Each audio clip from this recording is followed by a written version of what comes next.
آج ہم ایک ایسے گھر کے فرد کی بات کرنے جا رہے ہیں جو عموماً سب کو سلا کے سوتا ہے اور سب کے جاگنے سے پہلے اٹھ جاتا ہے۔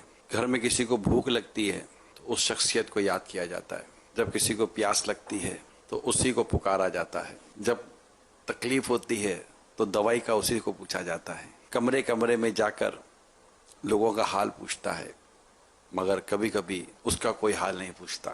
جب بچہ روتا ہے تو سب سے پہلے وہی شخصیت ہے جو بچے کے رونے پر اٹھ جاتی ہے، سب سے کم نیند کرتی ہے، سب سے زیادہ کام کرتی ہے، گھر میں رہنے والے لوگوں کے سکھ، چین، آرام کا خیال رکھتی ہے۔ جب وہ بیمار ہوتی ہے تو لوگوں کی طبیعتیں خراب ہو جاتی ہیں کہ اب ہمارا خیال کون رکھے گا، جبکہ اس کو یہ ٹینشن ہو جاتا ہے کہ اب میرا خیال کون رکھے گا۔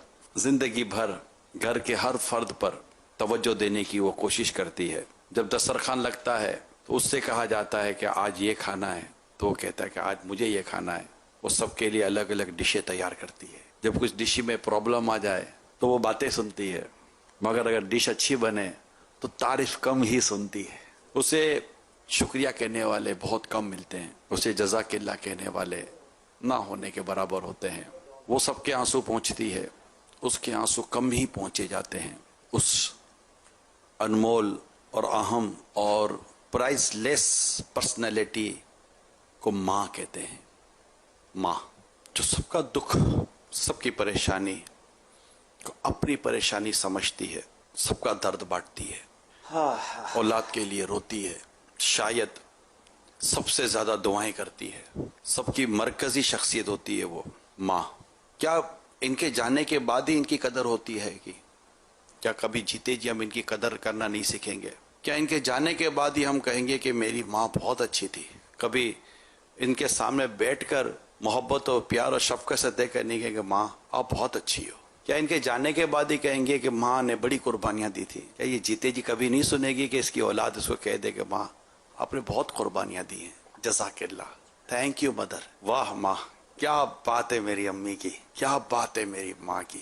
جب شفقت کی بات آتی ہے تو ماں کا ذکر ہوتا ہے، جب پیار کی بات آتی ہے تو ماں کا ذکر ہوتا ہے، جب قربانی کی بات آتی ہے تو ماں کا ذکر ہوتا ہے۔ کئیوں سے دبتی ہے مگر دباتی نہیں ہے، پریشر میں نہیں لیتی، کبھی کبھی سہمی سہمی سی رہتی ہے، ڈری ڈری سی رہتی ہے، کہیں شوہر کچھ نہ کہہ دے، اولاد بڑی ہو گئی ہے وہ کچھ نہ کہہ دے، بہو کو کچھ کہہ دوں گی تو بیٹا ناراض ہو جائے گا، بڑی بیٹی کو کچھ کہہ دوں گی تو بات نہیں کرے گی۔ آخر ماں کب تک ان پریشانیوں اور ٹینشنوں میں جیتی رہے گی؟ برسوں گزر گئے امی کو خدمت کرتے کرتے، آج اس کی عمر 40 سال، 50 سال، 60 سال، 65 سال، 70 سال کی ہو گئی۔ کیا اس کے آرام کے دن نہیں آئیں گے؟ کیا اس کے سکون کے دن نہیں آئیں گے؟ کیا ایسا نہیں ہوگا کہ وہ اٹھے تو اس کے لیے ناشتہ تیار ہو، دوپہر ہو تو اس کے لیے لنچ تیار ہو، رات ہو تو اس کے لیے ڈنر تیار ہو، اس کے بھی بستر کے سرہانے پانی کا گلاس بھرا ہوا رہے، اس کو بھی جب ضرورت ہو تو چائے اس کو وقت پر اس کے ہاتھ پہ مل جائے؟